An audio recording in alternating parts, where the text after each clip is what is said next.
Kasi parang nakakagulat kasi lung cancer, usually alam natin mga kalalakihan lang, mga naninigarilyo, pero nakakatakot lang kasi ano ba dahilan? Siguro yung exposure natin sa passive smoke, no? Yung second hand smoke.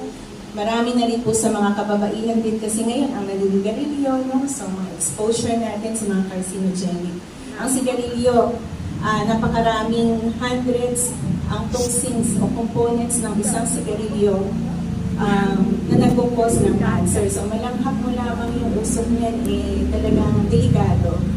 So sumunod dyan yung ovary, sumunod ang colon, sumunod ang liver, no?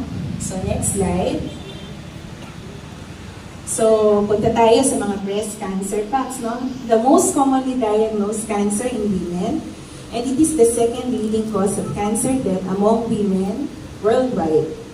On average, every 2 minutes, a woman is diagnosed with breast cancer and 1 woman will die of breast cancer every 30 minutes.